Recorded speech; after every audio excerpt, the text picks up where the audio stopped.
السلام علیکم ورحمۃ اللہ وبرکاتہ۔ اعوذ باللہ من الشیطان الرجیم، بسم اللہ الرحمن الرحیم۔ چینل سبسکرائب کر لیں اور گھنٹی کا بٹن دبا دیں۔ داستان ایمان فروشوں کی 12ویں قسط۔ ایک رات موبی نے ایک ترکیب سوچی۔ اس نے بالیان کو اتنی زیادہ پلا دی کہ وہ بے سود ہو گیا۔ ان کے ساتھ جو 7 محافظ تھے وہ کچھ برس سو گئے تھے۔ موبی نے دیکھا تھا کہ ان میں سے ایک ایسا ہے جو ان سب پر چھایا رہتا ہے۔ بالیان زیادہ تر اسی کے ساتھ ہر بات کرتا تھا۔ موبی نے اسے جگایا اور تھوڑی دور لے گئی۔ اسے کہا، تم اچھی طرح جانتے ہو کہ میں کون ہوں، کہاں سے آئی ہوں اور یہاں کیوں آئی تھی۔ میں تم لوگوں کے لیے مدد لائی تھی تاکہ تم صلاح الدین ایوبی جیسے غیر ملکی سے آزاد ہو سکو، مگر تمہارا یہ کماندار بالیان اس قدر عیاش آدمی ہے کہ اس نے شراب پی کر بدمست ہو کر میرے جسم کے ساتھ کھیلنا شروع کر دیا۔ بجائے اس کے کہ وہ عقل مندی سے بغاوت کا منصوبہ بناتا اور فتح حاصل کرتا، اس نے مجھے اپنے حرم کی لونڈی بنا لیا اور اندھا دھند فوج کو 2 حصوں میں تقسیم کر کے ایسی لاپرواہی سے حملہ کروایا کہ ایک ہی رات میں تمہاری اتنی بڑی فوج ختم ہو گئی۔ تمہاری شکست کا ذمہ دار یہ شخص ہے۔ اب یہ میرے ساتھ صرف عیاشی کے لیے جا رہا ہے اور مجھے کہتا ہے کہ میں اسے سمندر پار لے جاؤں، اسے اپنی فوج میں رتبہ دلاؤں اور اس کے ساتھ شادی کر لوں، مگر مجھے اس شخص سے نفرت ہے۔ میں نے فیصلہ کر لیا ہے کہ اگر مجھے شادی کرنی ہے اور اپنے ملک میں لے جا کر اسے فوج میں رتبہ دلانا ہے تو مجھے ایسے آدمی کا انتخاب کرنا چاہیے جو میرے دل کو اچھا لگے۔ وہ آدمی تم ہو۔ تم جوان ہو، دلیر ہو، عقل مند ہو۔ میں نے جب سے تمہیں دیکھا ہے تمہیں چاہ رہی ہوں۔ مجھے اس بوری سے بچاؤ، میں تمہاری ہوں، سمندر پار لے چلو مجھے۔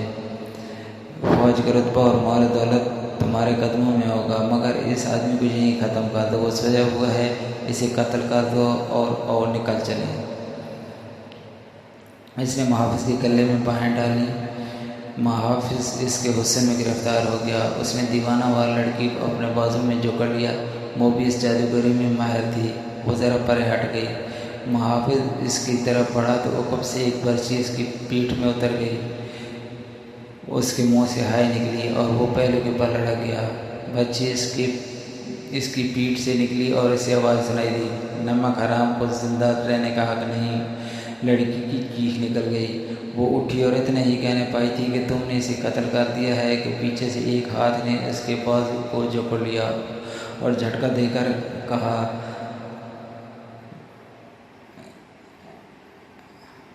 ہم اس شخص کے پالے ہوئے ہیں۔ اس نے اس کو پکڑ کر بالیان کی طرف پھینک دیا۔ ہماری زندگی اسی کے ساتھ ہے۔ تم ہم میں سے کسی کو اس کے خلاف گمراہ نہیں کر سکتی۔ جو گمراہ ہوا اس نے سزا پا لی ہے۔ بالیان شراب کے نشے میں بے ہوش پڑا تھا۔ تم لوگوں نے یہ بھی سوچا ہے کہ تم کہاں جا رہے ہو؟ موبی نے پوچھا۔ سمندر میں ڈوبنے، ایک نے جواب دیا۔ تمہارے ساتھ ہمارا کوئی تعلق نہیں، جہاں تک بالیان جائے گا ہم وہیں تک جائیں گے۔ اور وہ دونوں جا کر لیٹ گئے۔ دوسرے دن بالیان جاگا تو اسے رات کا واقعہ بتایا گیا۔ موبی نے کہا کہ وہ مجھے جان کی دھمکی دے کر اپنے ساتھ لے گیا تھا۔ بالیان نے اپنے محافظوں کو شاباش دی، مگر ان کی یہ بات سنی انسنی کر دی کہ یہ لڑکی اس سے گمراہ کر کے لے گئی تھی اور انہوں نے اس کی باتیں سنی تھیں۔ وہ موبی کے حسن اور شراب میں مدہوش ہو کر سب بھول گیا۔ موبی نے اسے ایک بار پھر کہا کہ تیز چلنا چاہیے، مگر بالیان نے پرواہ نہ کی۔ وہ اپنے آپ میں نہیں تھا۔ موبی اب آزاد نہیں ہو سکتی تھی۔ اس نے دیکھ لیا تھا کہ یہ لوگ اپنے دوستوں کو قتل کرنے سے بھی گریز نہیں کرتے۔ علی بن سفیان نے نہ جانے کیا سوچ کر ان کا تعاقب نہ کیا۔ بغاوت کے بعد کے حالات کو معمول پر لانے کے لیے سلطان ایوبی کے ساتھ بہت مصروف ہو گیا تھا۔ ساحل کے کیمپ میں رابن، اس کے 4 ساتھیوں اور 6 لڑکیوں کو 15 محافظوں کی گارڈ میں قاہرہ کے لیے روانہ کر دیا گیا تھا۔ قاصد ان سے پہلے روانہ ہو چکا تھا۔ قیدی اونٹوں پر تھے اور گارڈ گھوڑوں پر۔ وہ معمول کی رفتار پر جا رہے تھے اور معمول کے مطابق پڑاؤ کر رہے تھے۔ وہ بے خوف و خطر جا رہے تھے۔ وہاں کسی دشمن کے حملے کا ڈر نہیں تھا۔ قیدی نہتے تھے اور ان میں سے 6 لڑکیاں تھیں۔ کسی کے بھاگنے کا ڈر بھی نہیں تھا، مگر وہ یہ بھول رہے تھے کہ یہ قیدی تربیت یافتہ جاسوس ہیں، بلکہ لڑاکے جاسوس تھے۔ ان میں سے جو تاجروں کے بھیس میں پکڑے گئے تھے وہ چنے ہوئے تیر انداز اور تیز زن تھے، اور لڑکیاں محض لڑکیاں نہیں تھیں جنہیں وہ کمزور عورت ذات سمجھ رہے تھے۔ ان لڑکیوں کی جسمانی دلکشی، یورپی رنگت کی جاذبیت، جوانی اور ان کی بے حیائی ایسے ہتھیار تھے جو اچھے جابر حکمرانوں سے ہتھیار ڈلوا لیتے تھے۔ محافظوں کا کمانڈر مصری تھا۔ اس نے دیکھا کہ ان میں 6 میں سے ایک لڑکی اس کی طرف دیکھتی رہتی ہے، اور وہ جب اسے دیکھتا ہے لڑکی کے ہونٹوں پر مسکراہٹ آ جاتی ہے۔ یہ مسکراہٹ اس مصری کو موم کر رہی تھی۔ شام کے وقت انہوں نے پہلا پڑاؤ کیا تو سب کو کھانا دیا گیا۔ اس لڑکی نے کھانا نہ کھایا۔ کمانڈر کو بتایا گیا کہ تو اس نے لڑکی کے ساتھ بات کی۔ لڑکی اس کی زبان بولتی اور سمجھتی تھی۔ لڑکی کے آنسو نکل آئے۔ اس نے کہا کہ وہ اس کے ساتھ علیحدگی میں بات کرنا چاہتی ہے۔ رات کو جب سو گئے تو کمانڈر اٹھا، اس نے لڑکی کو جگایا اور الگ لے گیا۔ لڑکی نے اسے بتایا کہ وہ ایک مظلوم لڑکی ہے۔ اسے فوجیوں نے ایک گھر سے اغوا کیا اور اپنے ساتھ رکھا، پھر اسے جہاز میں اپنے ساتھ لائے جہاں وہ ایک افسر کی داشتہ بنی رہی۔ دوسری لڑکیوں کے متعلق اس نے بتایا کہ ان کے ساتھ اس کی ملاقات جہاز میں ہوئی تھی۔ انہیں بھی اغوا کر کے لایا گیا تھا۔ اچانک جہازوں پر آگ برسنے لگی اور جہاز جلنے لگے۔ ان لڑکیوں کو ایک کشتی میں بٹھا کر سمندر میں ڈال دیا گیا۔ کشتی انہیں ساحل پر لے آئی جہاں انہیں جاسوس سمجھ کر قید میں ڈال دیا گیا۔ یہ وہی کہانی تھی جو تاجروں کے بھیس میں جاسوسوں نے ان لڑکیوں کے متعلق صلاح الدین ایوبی کو سنائی تھی۔ مصری گارڈ کمانڈر کو معلوم نہیں تھا، وہ یہ کہانی پہلی بار سن رہا تھا۔ اس سے تو حکم ملا تھا کہ یہ خطرناک جاسوس ہیں، انہیں قاہرہ لے جا کر سلطان کے ایک خفیہ محکمے کے حوالے کرنا ہے۔ اس حکم کے پیش نظر وہ ان لڑکیوں کی یا اس لڑکی کی کوئی مدد نہیں کر سکتا تھا۔ اس نے لڑکی کو اپنی مجبوری بتا دی۔ اسے معلوم نہیں تھا کہ لڑکی کی ترکش میں ابھی بہت دیر باقی ہیں۔ لڑکی نے کہا، میں تم سے کوئی مدد نہیں مانگتی، تم اگر میری مدد کرو گے تو میں تمہیں روک دوں گی، کیونکہ تم مجھے اتنے اچھے لگتے ہو کہ میں اپنی خاطر تمہیں کسی مصیبت میں نہیں ڈالنا چاہتی۔ میرا کوئی غمخوار نہیں، میں ان لڑکیوں کو بالکل نہیں جانتی اور ان آدمیوں کو بھی نہیں جانتی۔ تم مجھے رحم دل بھی لگتے ہو اور میرے دل کو بھی اچھے لگتے ہو، اس لیے تمہیں یہ باتیں بتا رہی ہوں۔ اتنی خوبصورت لڑکی کے منہ سے اس قسم کی باتیں سن کر کون سا مرد اپنے آپ میں رہ سکتا ہے؟ یہ لڑکی مجبور بھی تھی، رات کی تنہائی بھی تھی۔ مصری کی مردانگی پگھلنے لگی۔ اس نے لڑکی کے ساتھ دوستانہ باتیں شروع کر دیں۔ لڑکی نے ایک اور تیر چلایا اور صلاح الدین ایوبی کے کردار پر زہر اگلنے لگی۔ اس نے کہا، میں نے تمہارے گورنر صلاح الدین ایوبی کو مظلومیت کی یہ کہانی سنائی تھی۔ مجھے امید تھی کہ وہ میرے حال پر رحم کرے گا، مگر اس نے مجھے اپنے خیمے میں رکھ لیا اور شراب پی کر میرے ساتھ بدکاری کرتا رہا۔ اس وحشی نے میرا جسم توڑ دیا۔ شراب پی کر وہ اتنا وحشی بن جاتا تھا کہ اس میں انسانیت رہتی ہی نہیں تھی۔ مصری کا خون کھولنے لگا۔ اس نے بدک کر کہا، ہمیں کہا گیا تھا کہ صلاح الدین ایوبی مومن ہے، فرشتہ ہے، شراب اور عورت سے نفرت کرتا ہے۔ مجھے اب اسی کے پاس لے جایا جا رہا ہے۔ لڑکی نے کہا، اگر تمہیں یقین نہ آئے تو رات کو دیکھ لینا کہ میں کہاں رہوں گی۔ وہ مجھے قید خانے میں نہیں ڈالے گا، اپنے حرم میں رکھ لے گا۔ مجھے اس آدمی سے ڈر آتا ہے۔ اس قسم کی بہت سی باتوں سے لڑکی نے اس مصری کے دل میں صلاح الدین ایوبی کے خلاف نفرت پیدا کر دی اور وہ پوری طرح مصری پر چھا گئی۔ اس کے دل اور دماغ پر قبضہ کر لیا۔ مصری کو معلوم نہیں تھا کہ یہی ان لڑکیوں کا ہتھیار ہے۔ لڑکی نے آخر میں کہا، اگر تم مجھے اس ذلیل زندگی سے نجات دلا دو تو میں ہمیشہ کے لیے تمہاری ہو جاؤں گی اور میرا باپ تمہیں سونے کی اشرفیوں سے مالا مال کر دے گا۔ اس نے اس کا طریقہ یہ بتایا، میرے ساتھ سمندر پار بھاگ چلو، کشتیوں کی کمی نہیں، میرا باپ بہت امیر آدمی ہے، میں تمہارے ساتھ شادی کر لوں گی اور میرا باپ تمہیں نہایت اچھا مکان اور بہت سی دولت دے گا، تم تجارت کر سکتے ہو۔ مصری کو یہ یاد رہ گیا کہ وہ مسلمان ہے۔ اس نے کہا کہ وہ اپنا مذہب ترک نہیں کر سکتا۔ لڑکی نے ذرا سوچ کر کہا، میں تمہارے لیے اپنا مذہب چھوڑ دوں گی۔ اس کے بعد وہ فرار اور شادی کا پروگرام بنانے لگی۔ لڑکی نے اسے کہا، میں تم پر زور نہیں دیتی، اچھی طرح سوچ لو، میں صرف جاننا چاہتی ہوں کہ میرے دل میں تمہاری جو محبت پیدا ہو گئی ہے اتنی تمہارے دل میں بھی پیدا ہوئی ہے یا نہیں؟ اگر تم مجھے قبول کرنے پر آمادہ ہو سکتے ہو تو سوچ لو اور کوشش کرو کہ قاہرہ تک ہمارا سفر لمبا ہو جائے۔ ہم ایک بار وہاں پہنچ گئے تو پھر تم میری بو بھی نہیں سونگھ سکو گے۔ لڑکی کا مقصد صرف اتنا سا تھا کہ سفر لمبا ہو جائے اور 3 دنوں کی بجائے 6 دن راستے میں ہی گزر جائیں۔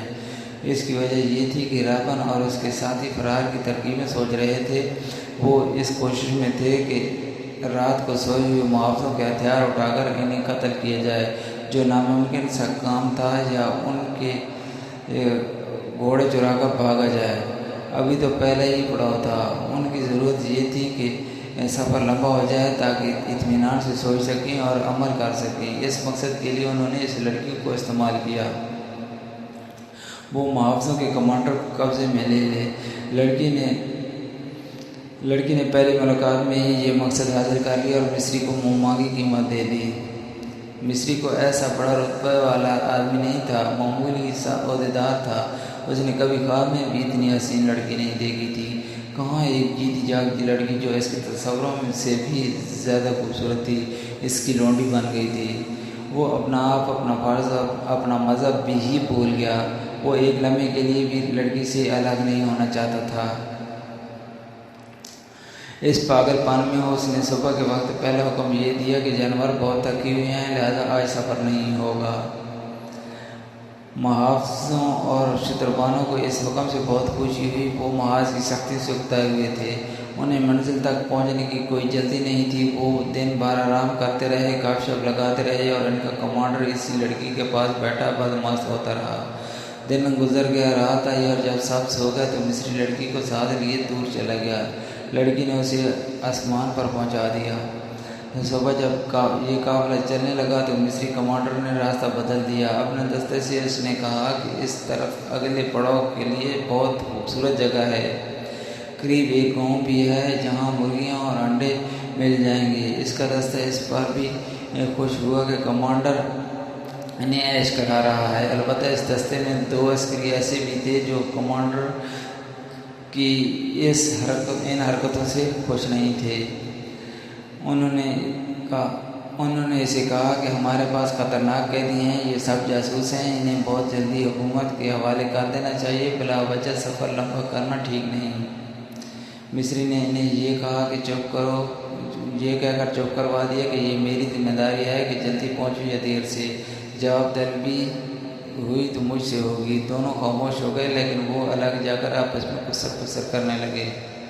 دوپہر کے بعد انہیں دور آگے بہت سے گرد اڑتے اور اترتے نظر آئے۔ یہ اس کی نشانی تھی کہ وہاں کوئی مردار ہے۔ وہ علاقہ مٹی اور ریت کے ٹیلوں کا تھا، سرائے درخت بھی تھے۔ چلتے چلتے وہ ان ٹیلوں میں داخل ہو گئے۔ راستہ اوپر ہوتا گیا اور ایک بلند جگہ سے انہیں ایک میدان نظر آیا جہاں گدھوں کے گول اترتے ہوئے شور برپا کر رہے تھے۔ ذرا اور آگے گئے تو نظر آیا کہ لاشیں ہیں، بدبو بھی تھی۔ یہ ان سوڈانیوں کی لاشیں تھیں جو بحر روم کے ساحل پر مقیم سلطان ایوبی کی فوج پر حملہ کرنے چلے تھے۔ سلطان ایوبی کی جانباز سواروں نے راتوں کے ان کے اوپری حصے پر حملے کر کے یہ گشتفون کیا اور سوڈانی فوج کو تتر بتر کر دیا تھا۔ یہاں سے آگے میلوں وسعت پر لاشیں بکھری ہوئی تھیں۔ سوڈانیوں کو اپنی لاشیں اٹھانے کی مہلت نہیں ملی تھی۔ قیدیوں اور محافظوں کا قافلہ چلتا رہا اور ذرا سا رخ بدل کر لاشوں اور گدھوں سے ہٹ گیا۔ قافلہ جب وہاں سے گزر رہا تھا تو انہوں نے دیکھا کہ لاشوں کے ارد گرد ان کے ہتھیار بھی بکھرے ہوئے تھے۔ ان میں کمانیں اور ترکش تھے، برچیاں، تلواریں اور ڈھالیں بھی تھیں۔ قیدیوں نے یہ ہتھیار دیکھ لیے تھے۔ انہوں نے آپس میں باتیں کی اور رابن نے اس لڑکی سے کچھ کہا جس نے مصری کمانڈر پر قبضہ کر رکھا تھا۔ لاشیں اور ہتھیار دور دور تک پھیلے ہوئے تھے۔ دائیں طرف ٹیلوں کے قریب سرسبز جگہ تھی، پانی بھی نظر آ رہا تھا، سبزہ ٹیلوں کے اوپر تک گیا ہوا تھا۔ لڑکی نے کمانڈر کو اشارہ کیا تو وہ اس کے قریب چلا گیا۔ لڑکی نے کہا، یہ جگہ بہت اچھی ہے، یہیں رک جاتے ہیں۔ مصری نے قافلے کا رخ پھیر دیا اور سرسبز ٹیلے کے قریب پانی کے چشمے پر جا روکا۔ رات یہی بسر کرنی تھی۔ سب گھوڑوں اور اونٹوں سے اترے، جانور پانی پر ٹوٹ پڑے۔ رات گزارنے کے لیے اچھی جگہ دیکھی جانے لگی۔ 2 ٹیلوں کے درمیان جگہ کشادہ بھی تھی اور وہاں سبزہ بھی تھا۔ یہی جگہ منتخب کر لی گئی۔ جب رات کا اندھیرا گہرا ہوا تو سب سو گئے۔ مصری جاگ رہا تھا اور لڑکی بھی جاگ رہی تھی۔ اس رات اسے خاص طور پر جاگنا اور مصری کمانڈر کو پوری طرح مدہوش کرنا تھا۔ اسے جب خراٹوں کی آوازیں سنائی دینے لگی تو وہ مصری کے پاس چلی گئی۔ اسی لڑکی کی خاطر وہ سب سے الگ اور دور ہٹ کر لیٹا تھا۔ لڑکی اسے ٹیلے کی اوٹ میں لے گئی اور وہاں سے اور زیادہ دور جانے کی خواہش ظاہر کرنے لگی۔ مصری اس کی خواہش کا غلام ہو گیا۔ اسے احساس تک نہ ہوا کہ آج رات اس لڑکی اسے ایک خاص مقصد کے لیے دور لے جا رہی ہے۔ وہ اس کے ساتھ ساتھ چلتا رہا اور لڑکی اسے 3 ٹیلوں سے بھی پرے لے گئی۔ وہ رکی اور مصری کو پاؤں میں لے لیا۔ مصری بے خود ہو گیا۔ ادھر رابن نے جب دیکھا کہ کمانڈر جا چکا ہے اور دوسرے محافظ گہری نیند سوئے ہوئے ہیں تو اس نے لیٹے لیٹے اپنے ایک ساتھی کو جگایا۔ اس نے ساتھ والے کو جگایا۔ اس طرح رابن کے 4 ساتھی جاگ اٹھے۔ محافظ ان سے ذرا دور سوئے ہوئے تھے۔ مصری کمانڈر کو لڑکی نے اتنا بے پرواہ کر دیا تھا کہ رات کو وہ سنتری کھڑا نہیں کرتا تھا۔ پہلے رابن پیٹ کے پر رینگتا ہوا محافظوں سے دور چلا گیا اور اس کے بعد اس کے 4 ساتھی بھی چلے گئے۔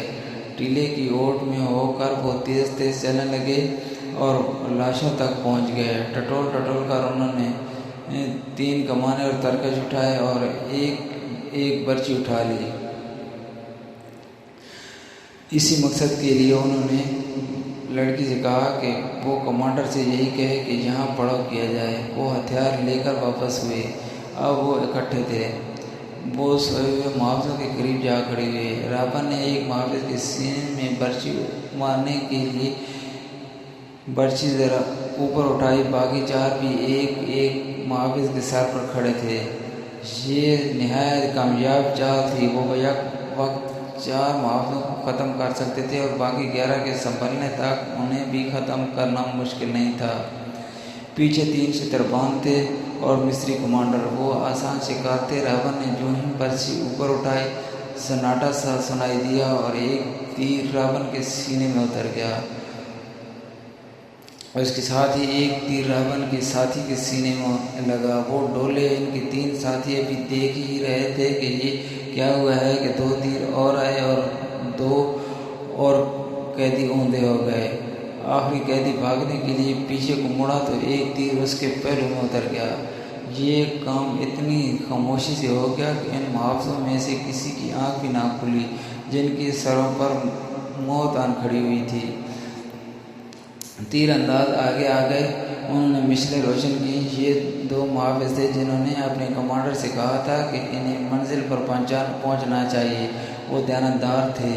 وہ سوئے ہوئے تھے۔ جب 4 قیدی ان کے قریب سے گزرے تو ان میں سے ایک کی آنکھ کھل گئی تھی۔ اس نے اپنے ساتھی کو جگایا اور قیدیوں کا تعاقب دبے پاؤں کیا تھا۔ انہوں نے یہ ارادہ کیا تھا کہ اگر قیدیوں نے بھاگنے کی کوشش کی تو انہیں تیروں سے ختم کر دیں گے، مگر اس سے پہلے وہ دیکھنا چاہتے تھے کہ یہ کیا کرتے ہیں۔ اندھیرے میں انہیں جو کچھ نظر آتا رہا وہ دیکھتے رہے۔ قیدی ہتھیار اٹھا کر واپس آئے تو دونوں محافظ آ کر ٹیلے کے ساتھ چھپ کر بیٹھ گئے۔ جو ہی قیدیوں نے محافظوں کو برچیاں مارنے کے لیے برچیاں اٹھائیں، انہوں نے تیر چلا دیے، پھر 4 کو ختم کر دیا۔ انہوں نے اپنے کمانڈر کو آواز دی تو اسے لاپتہ پایا۔ اس آواز سے لڑکیاں جاگ اٹھیں اور باقی محافظ بھی جاگے۔ لڑکیوں نے اپنے آدمیوں کی لاشیں دیکھی۔ ہر ایک لاش میں ایک ایک تیر اترا ہوا تھا۔ لڑکیاں خاموشی سے لاشوں کو دیکھتی رہیں۔ انہیں معلوم تھا کہ یہ آدمی آج رات کیا کریں گے۔ مصری کمانڈر وہاں نہیں تھا اور ایک لڑکی بھی غائب تھی۔ محافظوں کو معلوم نہیں تھا کہ جب ان قیدی جاسوسوں کے سینوں میں تیر داخل ہوئے تھے بالکل اسی وقت ان کے مصری کمانڈر کی پیٹھ میں ایک خنجر اتر گیا تھا۔ اس کی لاش تیسری ٹیلے کے ساتھ پڑی تھی۔ اس رات صحرا کی ریت خون کی پیاسی معلوم ہوتی تھی۔ مصری کمانڈر اپنے محافظ دستے اور قیدیوں سے بے خبر اس لڑکی کے ساتھ چلا گیا اور لڑکی اسے خاصا دور لے گئی تھی۔ اسے معلوم تھا کہ اس کے ساتھی ایک خونی ڈرامہ کھیلیں گے۔ لڑکی مصری کو ایک ٹیلے کے ساتھ لے کے بیٹھ گئی۔ اس ٹیلے سے ذرا پرے بالیان اور اس کے 6 محافظوں نے پڑاؤ ڈال رکھا تھا۔ ان کے گھوڑے کچھ دور بندھے ہوئے تھے۔ بالیان موبی کو ساتھ لیے ٹیلے کی طرف آ گیا۔ اس کے ہاتھ میں شراب کی بوتل تھی۔ موبی نے نیچے بچھانے کے لیے دری اٹھا رکھی تھی۔ بالیان محافظوں سے دور جا کر عیش و عشرت کرنا چاہتی تھی۔ اس نے دری بچھا دی اور موبی کو اپنے ساتھ بٹھا لیا۔ وہ بیٹھے ہی تھے کہ رات کے سکوت میں انہیں قریب سے کسی کے باتوں کی آواز سنائی دی۔ وہ چونکے اور دم ساتھ کر سننے لگے۔ آواز کسی لڑکی کی تھی۔ بالیان اور موبی دبے پاؤں اس طرف آئے اور ٹیلے کی اوٹ سے دیکھا۔ انہیں 2 سائے بیٹھے ہوئے نظر آئے۔ صاف پتہ چلتا تھا کہ ایک عورت اور ایک مرد ہے۔ موبی اور زیادہ قریب ہو گئی اور غور سے باتیں سننے لگی۔ مصری کمانڈر کے ساتھ اس لڑکی نے ایسی واضح باتیں کی کہ موبی کو یقین ہو گیا کہ یہ اس کی ساتھی لڑکی ہے، اور یہ بھی واضح ہو گیا کہ اس سے قاہرہ لے جایا جا رہا ہے۔ مصری نے جو حرکتیں اور باتیں کی وہ تو بالکل ہی صاف تھیں، کسی شک کی گنجائش نہیں تھی۔ موبی جان گئی تھی کہ یہ مصری اس لڑکی کو اس کی مجبوری کے عالم عیاشی کا ذریعہ بنا رہا ہے۔ موبی نے یہ بالکل نہ سوچا تھا کہ ارد گرد کوئی اور بھی ہوگا اور اس نے جو ارادہ کیا ہے اس کا نتیجہ کیا ہوگا۔ اس نے پیچھے ہٹ کر بالیان کے کان میں کچھ کہا، یہ مصری ہے اور یہ میرے ساتھ کی ایک لڑکی کے ساتھ عیش کر رہا ہے۔ اس لڑکی کو بچا لو، یہ مصری تمہارا دشمن ہے اور لڑکی تمہاری دوست۔ اس نے بالیان کو اور زیادہ بھڑکانے کے لیے کہا، یہ بڑی خوبصورت لڑکی ہے، اسے بچا لو اور اپنے سفری حرم میں شامل کر لو۔ بالیان شراب پیے ہوئے تھا۔ اس نے کمر بند سے خنجر نکالا اور بہت تیزی سے آگے بڑھ کر خنجر مصری کمانڈر کی پیٹھ میں گھونپ دیا۔